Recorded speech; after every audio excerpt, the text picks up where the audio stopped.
What's up, guys? Today I am joined by my wife, Molly. If you don't know what she does for the channel, she handles all of our social media and she helps me keep up with all of the Star Wars news. Hi.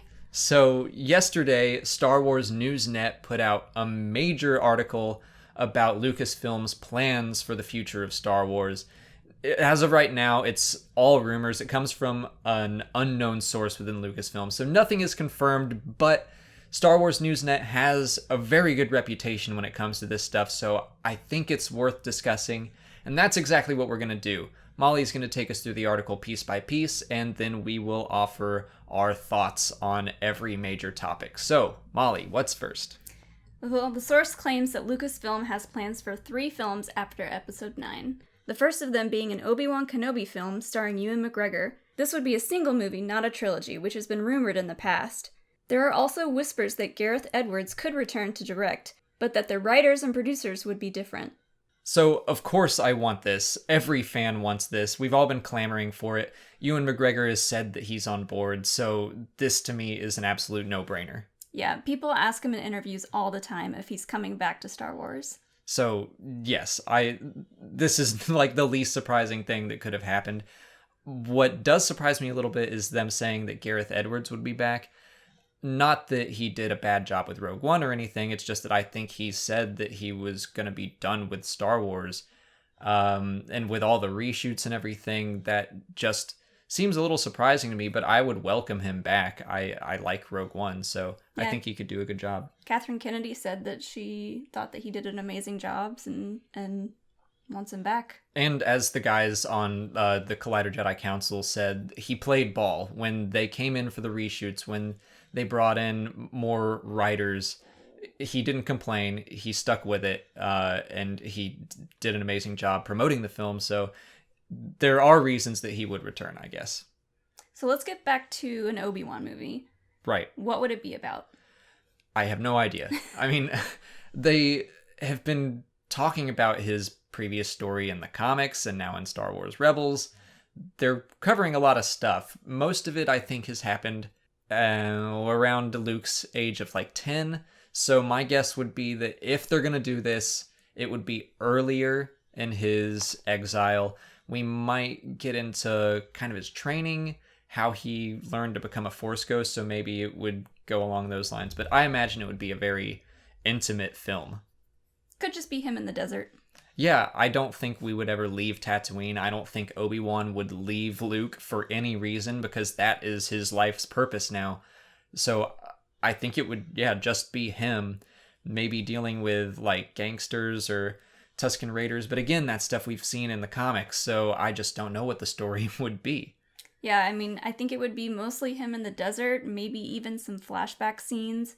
Maybe even a return of Liam Neeson. Yeah, flashbacks make sense. I don't think Liam Neeson couldn't return as a spirit because he hasn't like completed his training, but flashbacks are a good point. I don't know if we would, with the technology and like we've seen digitally young Robert Downey Jr.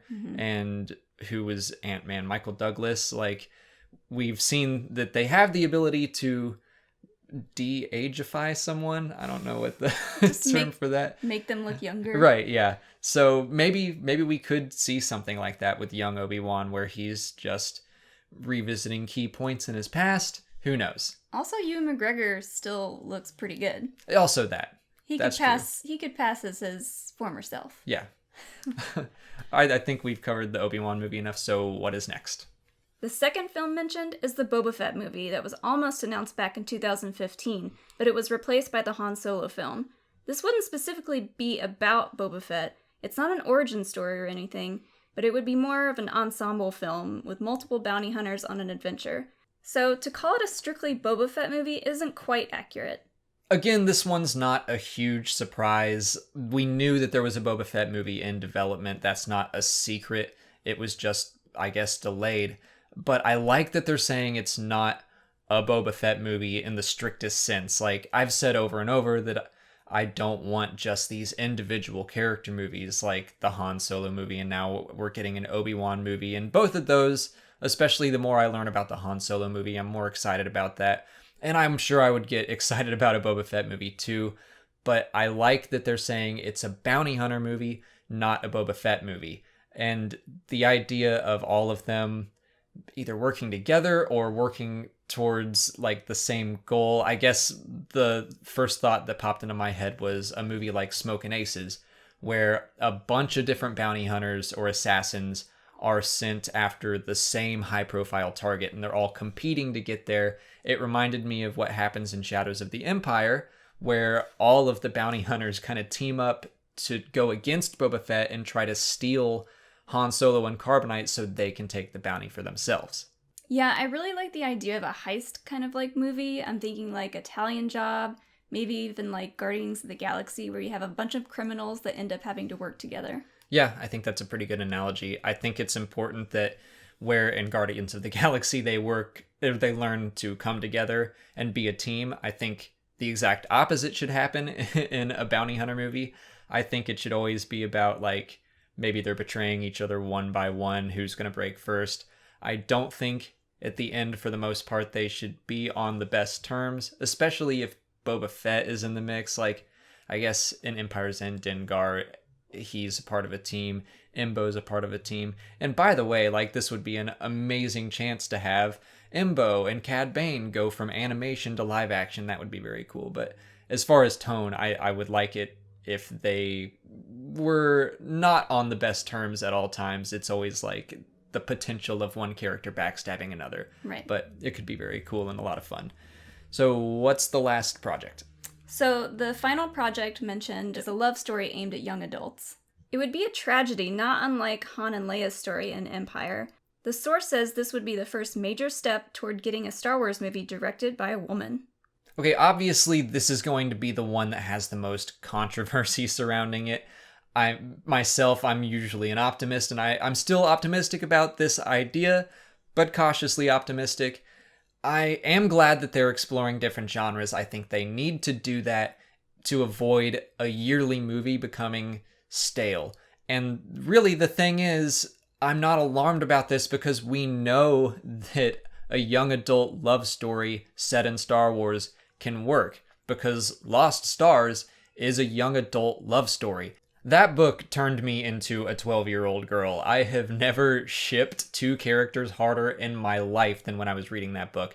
So if they can make a film that does the same things, I'm all on board. But what do you think? Sure, I mean, I don't mind a film that's directed a little bit more towards a young adult audience, but saying that because it's a love story, it's giving us an opportunity for a female director, it just made me roll my eyes. It's a little antiquated to say something like that. Yeah, I agree. It's not like they need to make a love story to have a female director. I mean, look at someone like Catherine Bigelow. She did Point Break. She did The Hurt Locker. She's an amazing director. I mean, she could have directed Rogue One, and I bet she would have done a kick-ass job with it. Love what Gareth did, but it doesn't need to be a love story to have our first female director. If that's like a priority for them, they can do it whenever they want, really. Yeah. So what is next on the article? So those projects we just mentioned are the three that will likely come after episode 9, which takes us through the year 2022. But after that, the rumor is there will be a Star Wars movie hiatus. There are two reasons for that. First is that Lucasfilm wants to put a greater focus on Star Wars and television. Second is that they want to deliberately starve the market of Star Wars movies to build up anticipation and avoid franchise fatigue. I'm really surprised by this, and this is the part of the article that makes me question it the most, just because so far Star Wars films have been a huge cash cow for Disney. I wouldn't have expected them to cut back. I was expecting them to actually announce that they were going to do 2 a year, but I totally understand the fear of fatigue. I mean, I live and breathe Star Wars every single day, and I'm not tired of it, but I'm probably in the heavy minority there, and I understand why they would be a little fearful of fatigue for a more casual fan.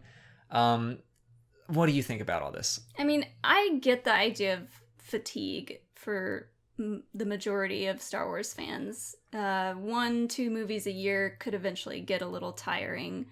But, I mean, as far as a hiatus goes, it's not technically really a hiatus because we're going to have Star Wars on TV. And that's really exciting. Yes, I would be excited for that if they're going to have multiple TV shows going on.